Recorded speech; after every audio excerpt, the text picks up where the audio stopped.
ये देखें, चिड़िया हवा में उड़ती है। सबसे पहले हम ये देखेंगे कि ये टेंस कौन सा है। चिड़िया हवा में उड़ती है, कौन सा टेंस है? Present indefinite. अब हम देखेंगे इस टेंस का फार्मूला क्या है। प्रेजेंट डेफिनिट का फार्मूला क्या है?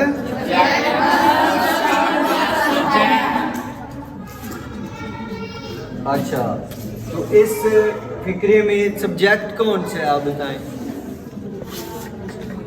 इस फिक्रे में सब्जेक्ट कौन से है?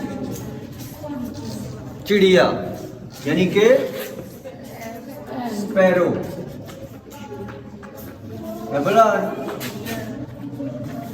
Sparrow subject. उसके बाद क्या लगाना है? वर्ब। वर्ब आप बताएं कौन सा इसमें? माशाअल्लाह। हवा कौन सा काम है? हवा जब हम बोलते हैं वो तो काम नहीं है, वो तो एक चीज का नाम है, ठीक है। हवा, पानी, ये तो नाम है। काम इसमें क्या हो रहा है? उड़ना एक काम है। जब वो ऐसे ऐसे करके उड़ती है ना, वो होता है काम, उड़ना। तो उड़ना की इंग्लिश क्या है? फ्लाई। तो फर्स्ट फॉर्म लगानी है स्पैरो फ्लाई।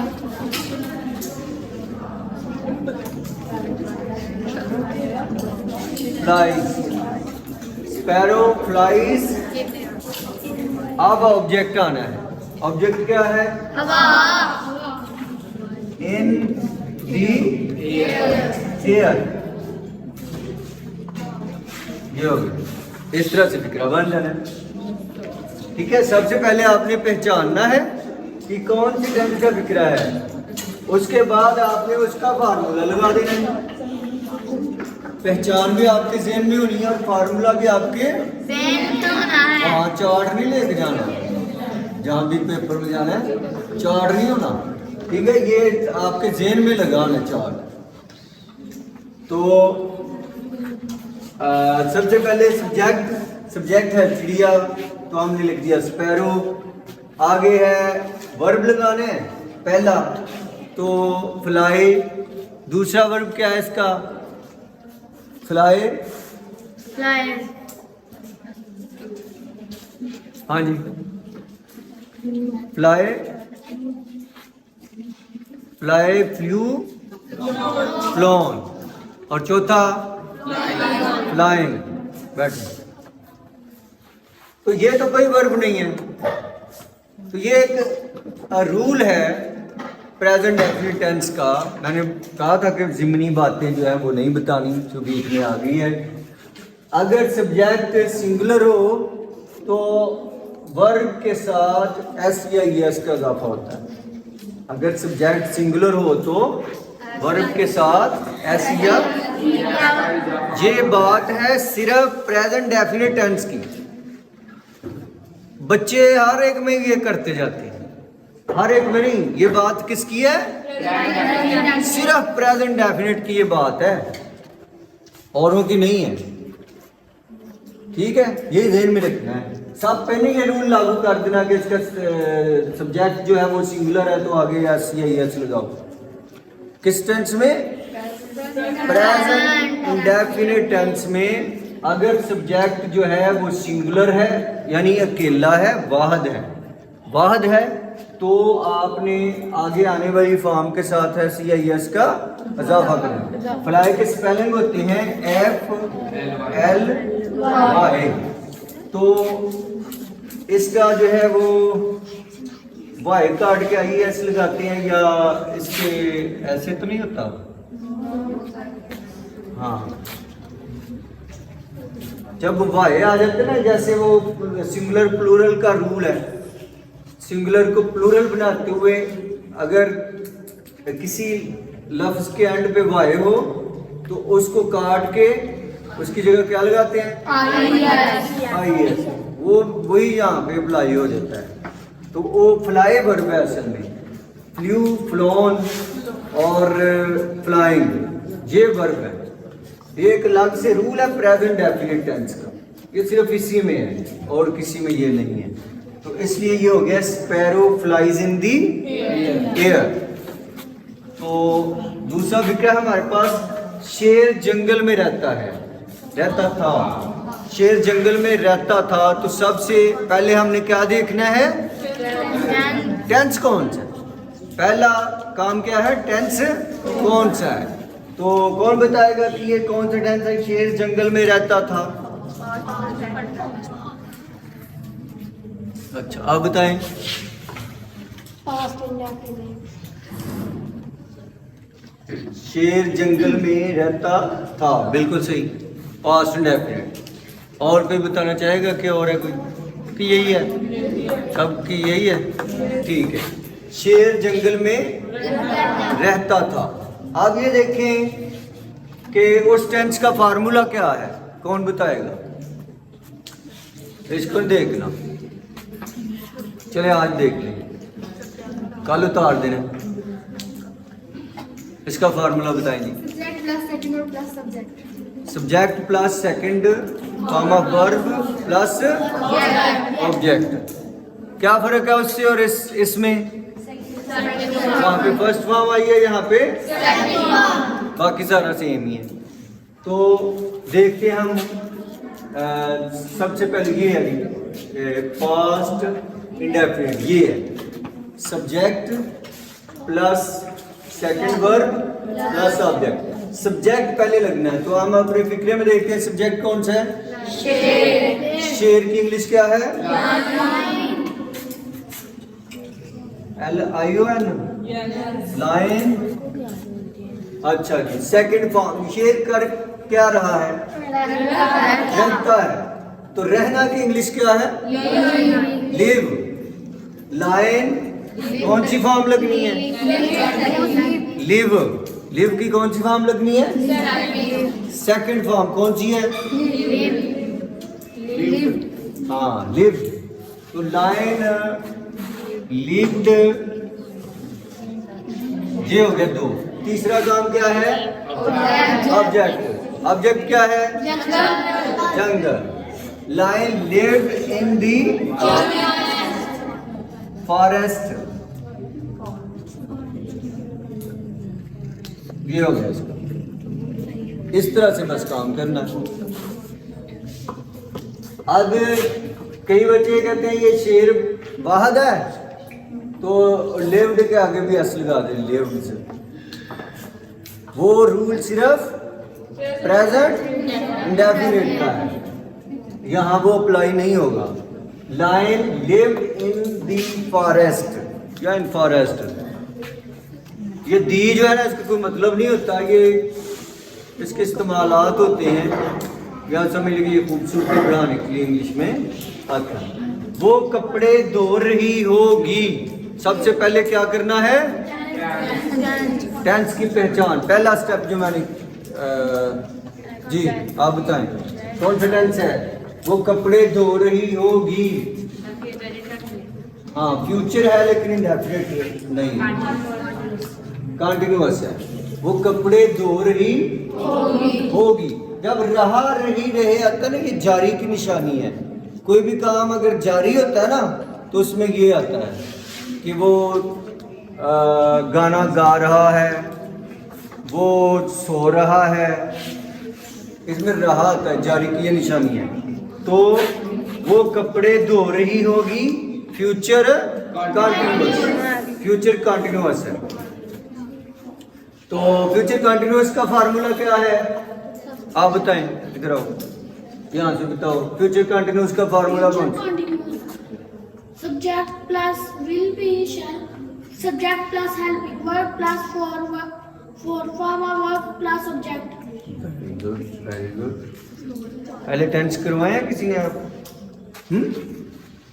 जमीन है बच्चों, वेरी गुड। उसने पहचान लिया और उसने ये भी कहा कि मैं हेल्पिंग वर्ब कह देता हूँ, इतना डीप गया है।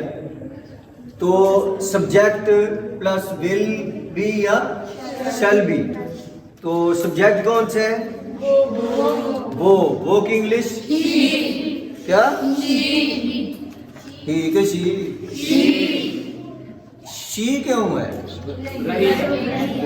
हाँ, ये लड़की है। कहाँ से पता चल रहा है ये लड़की है समीर? हाँ, यहाँ से पता चल रहा है। वो कपड़े धो रहा होगा, फिर ही आना था, ठीक है ना। वो कपड़े धो रही होगी, इसलिए लड़की है, तो उसके लिए आता है शी। तो उसके बाद क्या आएगा? विल बी या shall be? She will be, she will be है फोर्थ फॉर्म, ये फोर्थ फॉर्म आनी है, तो क्या आ जाएगा? जी, मैं डॉक्टर बनूंगी। ईमान, फ्यूचर इंडेफिनिट। जी, क्या फार्मूला है इसका? बताएं सारा भी, ये भी बताएं। Subject plus will shall plus first word plus subject. हाँ, शाबाश। तो इसमें सब्जेक्ट कौन से है? हाँ दिया, मैं। आप सब्जेक्ट हैं? अच्छा, आई। और इसमें जो है वो विल आएगा कि शैल आएगा? अच्छा, ये किसको पता है कि विल कहाँ आना है और शैल कहाँ आना है? सिर्फ आई हुई के साथ शैल आएगा, बाकी सब के साथ जितने हैं सिर्फ आई हुई के साथ शैल इस्तेमाल होता है, और बाकी सब के साथ आई शैल बिकम, आई शैल बिकम। जब एक हो ना तो आप आगे लगा लेते। आई शैल बिकम। तुमने इंटरमीडिएट पास कर लिया है, ये कौन सा टेंस है? तुमने इंटरमीडिएट किसे कहते हैं? सवाल गंदम जवाब चना। मैं ये पूछ रहा हूँ, इंटरमीडिएट किसे कहते हैं?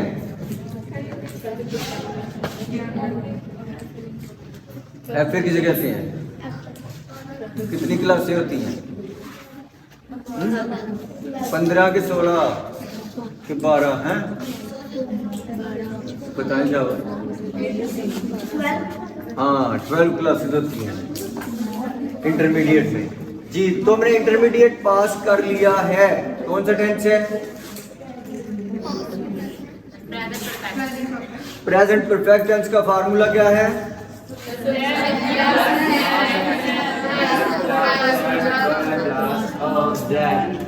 जी, तो इसमें सब्जेक्ट कौन सा है दिया? आप ये ना सब्जेक्ट बताया करें। अच्छा, आप तुम है? अच्छा जी, तुम की इंग्लिश है यू। वर्ब कौन सा इसमें? पास। क्या है? पास। पास। तो यू के बाद लगना क्या है वैसे? आप बताएं, कौन सा लगेगा? You have. यू हैव कितनी फॉर्म लगनी है? नहीं, हैव के बाद हमेशा कौन सी फॉर्म आती है? You have passed, past. You have passed the intermediate examination.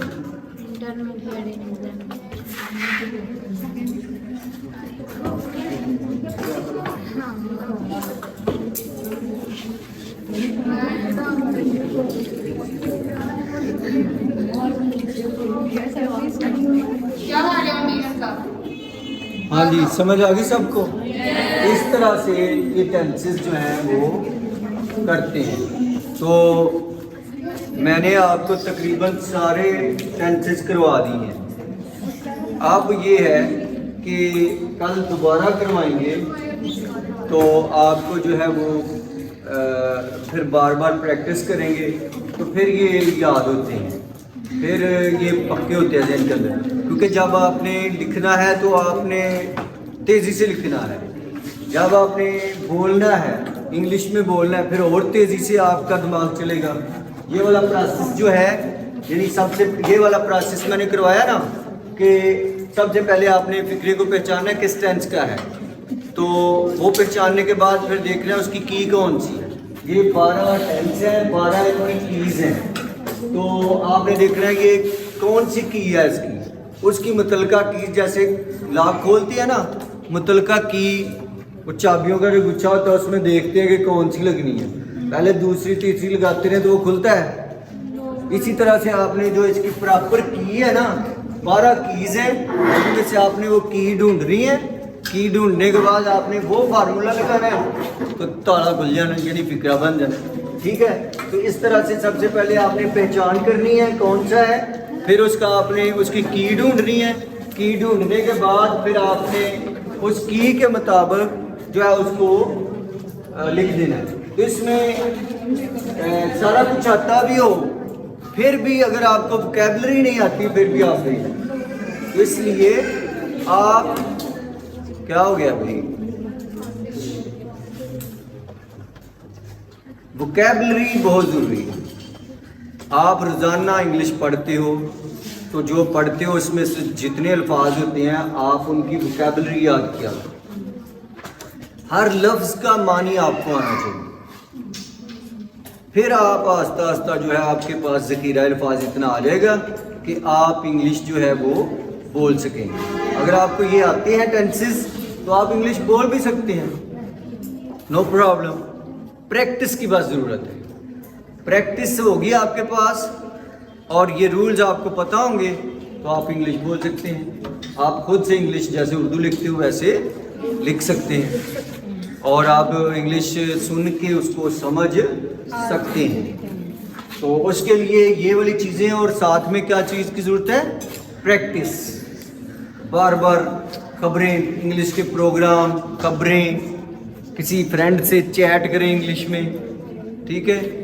तो इस तरह से जब ये अमल दोहराते रहेंगे तो आपको इंग्लिश लिखना, बोलना, पढ़ना वगैरह फिर आ जाएगा तेज़ी से। जो है वो ये वाला प्रोसेस दिमाग बड़ा बहुत तेज़ है, जैसे कंप्यूटर वर्क करता है इसी तरह से दिमाग। ये देखिए, ये जो मैं बोल रहा हूँ कितनी तेज़ी से बोल रहा हूँ, मेरी ज़ुबान जो है एक एक लफ्ज़ पे कितने टच ले रही है, इधर उधर उधर ऊपर नीचे कर रही है। तो ये बहुत अल्लाह ताला की बहुत बड़ी नेमत है जो अल्लाह ताला ने हमें दिमाग दिया है, और ये major part of the body है ये जो है, तो इसके अंदर सारा सिस्टम अल्लाह ने रखा है।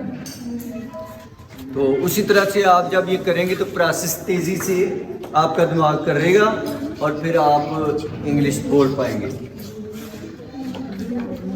तो इंशाल्लाह थोड़ा सा बाकी रह गया है, लेकिन इसी को ही हम दोबारा दोहराएंगे, प्रैक्टिस करेंगे और जो है वो थोड़ा सा जो आगे रह गया है वो कंप्लीट करेंगे कल इंशाल्लाह अज़ीज़। जो स्क्रीन पे देख रहे हैं वो भी ये देखें कि जिस तरह से हमने प्रैक्टिस की है इसी तरह से प्रैक्टिस करें, और इंशाल्लाह अज़ीज़ आप इंग्लिश स्पीक कर सकेंगे, आप इंग्लिश राइट कर सकेंगे। तो होमवर्क के तौर पर मैंने आप लोगों को दिया है, जो स्क्रीन पे देख रहे हैं वो भी याद रखें, ये होमवर्क ज़रूर करना है अपनी कंप्लीशन के लिए, अपनी सक्सेस के लिए होमवर्क करना ज़रूरी है। होमवर्क ये है कि आपने ये वाला चार्ट जो है कॉपी के एक पेज के ऊपर आपने बेशक बना लें या रजिस्टर के एक पेज के ऊपर बनाएं और इसको अच्छी तरह से याद करें। वोकैबुलरी जो दी गई है वो याद करें, और पहचान जो मैंने बताई है वो मैंने कोई चार्ट नहीं दिया, लिखवाया नहीं है। आप ये वाला लेक्चर जो है मेरे चैनल के ऊपर, यूट्यूब का जो चैनल है उस पर भी देख सकते हैं, तो नोट्स लेने की ज़रूरत नहीं है, आप जितनी बार मर्ज़ी उससे देख सकते हैं, आराम से उसको चला के बार बार देख के तो समझ सकते हैं। तो बार बार किसी चीज़ को करें तो वो अच्छी तरह से समझ आ जाती है। तो चैनल जो है उसका नाम है वदन अब्बास आजिज़, इसके नाम से चैनल बना हुआ है, उस पर आप जाके तो ये वीडियो देख सकते हैं। Thank you very much.